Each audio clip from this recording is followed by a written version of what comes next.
Hola, ahora nos va a tocar hablar sobre la cuarta novela ejemplar de Miguel de Cervantes, que es La Española Inglesa.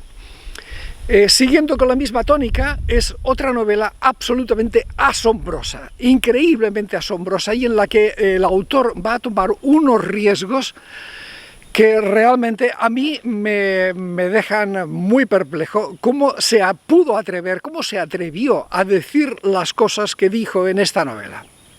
Bien, posiblemente va a ser demasiado larga el comentario y lo voy a dividir en dos vídeos.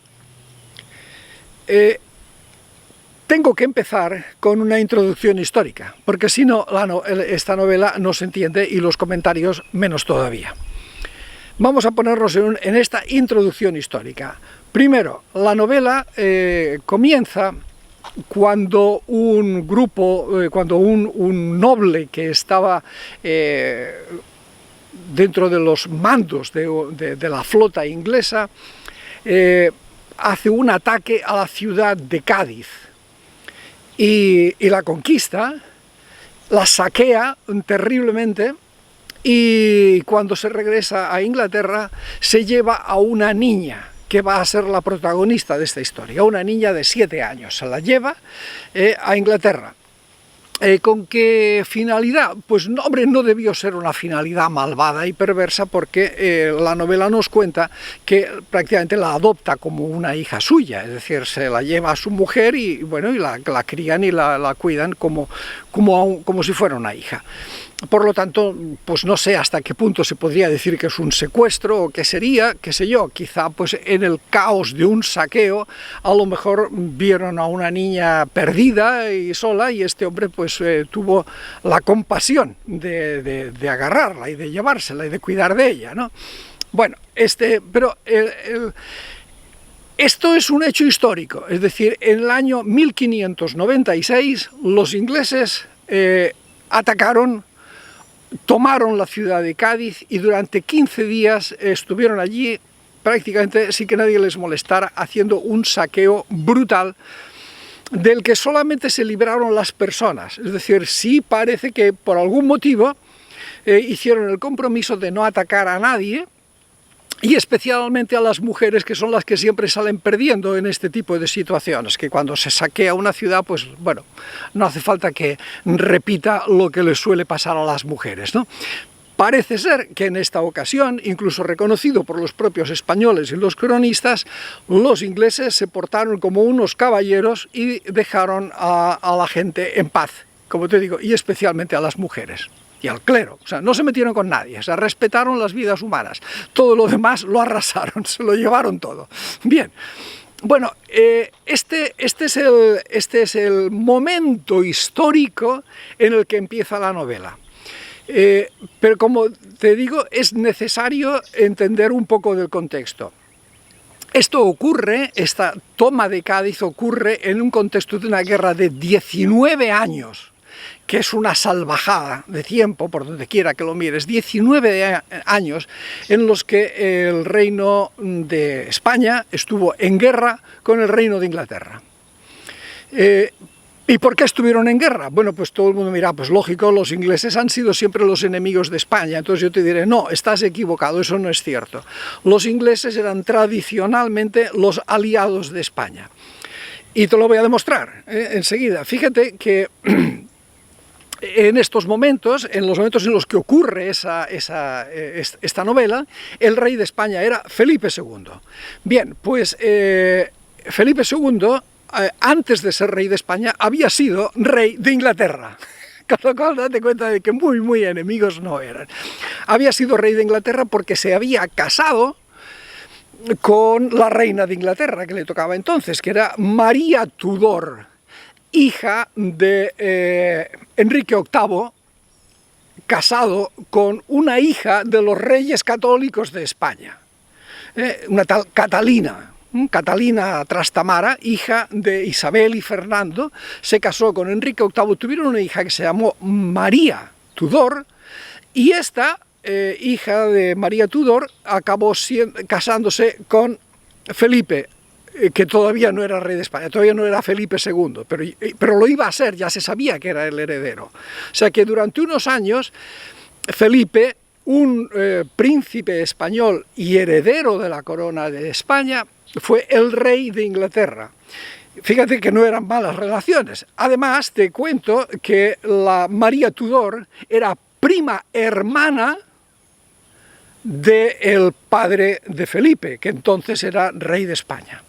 O sea que la reina de Inglaterra era prima hermana del rey de España y se casó con un hijo de su primo, que iba a ser el heredero a la corona. Con lo cual, como ves, las relaciones entre España e Inglaterra no solo que no eran malas, sino que habían sido familiares incluso, ¿no? Date cuenta que todas las historias de piratas atacando barcos españoles que venían desde las Indias o de piratas atacando puertos en las Indias sucedieron después, no antes.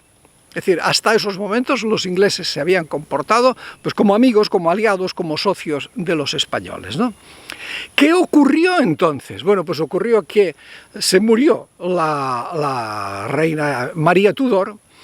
Y bueno, pues como no había tenido hijos, la sucesión pasó a su hermanastra, que era Elizabeth, la reina Elizabeth, o también conocida en España como la reina Isabel Tudor, Elizabeth Tudor.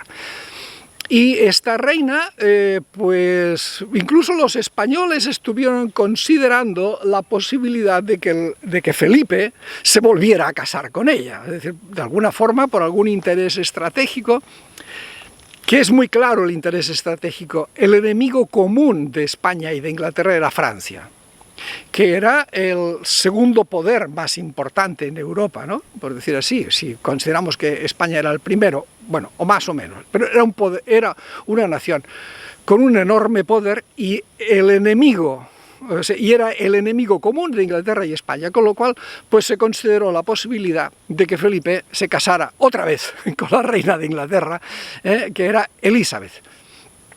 Pero el asunto al final no prosperó esencialmente porque Elizabeth no era católica y no tenía ni el menor interés en volver Inglaterra a la obediencia de Roma. Así de simple, ¿no? Y entonces, pues no solamente que Felipe no se casó con ella, sino que además le cogió un odio absolutamente fanático, visceral. Es decir, en la mente fanática de Felipe II no entraba en la cabeza que Inglaterra estuviera gobernada por un monarca que no fuera católico. Y a partir de ahí hizo todo lo posible para conseguirlo. Todo lo posible implicaba, por ejemplo, fomentar, alentar, apoyar, financiar rebeliones de nobles católicos ingleses contra la reina. Hubo varias. En España había muchos ingleses pues, refugiados, por decir así, que eran católicos que no querían vivir bajo un monarca que no era católico. Felipe no solamente que organizó todo este tipo de movimientos sediciosos y rebeldes, sino que además promovió, apoyó, instigó intentos de asesinato. Es decir, la reina Elizabeth tuvo varios intentos de asesinato y muy probablemente Felipe II estaba detrás de ellos, más o menos distante, pero no muy lejano. Y por último, el rey Felipe también intentó invadir Inglaterra por la fuerza, invadirla para ocuparla, llegar a Londres, sacar a la reina, o matarla o lo que fuera, o hacer que huyera y poner a un monarca inglés, a un monarca católico, quiero decir. Bien, este es el contexto. Y en este contexto, la reina Isabel, o Elizabeth, era el mismísimo demonio. Era lo más malo del mundo. La propaganda española se pasaba insistiendo en que esta mujer era una pervertida sexual, era una hereje, era, bueno, no sé, la reencarnación del demonio y de todos los males posibles. y que era un deber cristiano y un deber humanitario el eliminarla. En este ambiente nos estamos moviendo, ¿no? Con lo cual, imagínate tú. Bueno, esto es una cosa. Segunda cosa, la toma de Cádiz. La toma de Cádiz fue un asunto absolutamente vergonzoso. Primero, porque el poder de Inglaterra y de España no eran similares. En esos momentos Inglaterra era un país pequeñito, no era Escocia. No contaba con Escocia, era un país mucho más pequeño de lo que es actualmente, con mucha menos población, mucho más pobre, con menos ejército, con menos todo, absolutamente con menos todo, comparado con el Reino de España y sus colonias, que eran un poderío realmente muy considerable. El hecho de que unos ingleses tomaran la ciudad de Cádiz sería comparable, qué sé yo, con el hecho de que unos cubanos tomaran la ciudad de Miami. Y que, oye, diría, pero ¿esto qué es? ¿Qué clase de humillación es esta? Ha llegado un ejército cubano, ha ocupado la ciudad de Miami, en Florida, y no solo eso, sino que además se han quedado 15 días haciendo lo que les dio la gana, robando lo que quisieron, y no apareció ningún ejército a contrarrestarlo. El asunto fue tan brutal y tan salvaje que el propio Cervantes escribió un soneto dedicado a burlarse de esta situación y a burlarse del comandante que era el duque de Medina Sidonia, que debía haber liderado la reacción para expulsar a los ingleses de Cádiz, que la ocuparon sin dificultad y nadie les fue a echar, hasta tal punto que los ingleses se plantearon si quedárselo, decir, oye, pues nos lo quedamos. Al final, en una asamblea decidieron que no, que las órdenes no eran quedárselo, sino saquear y regresar. Así de...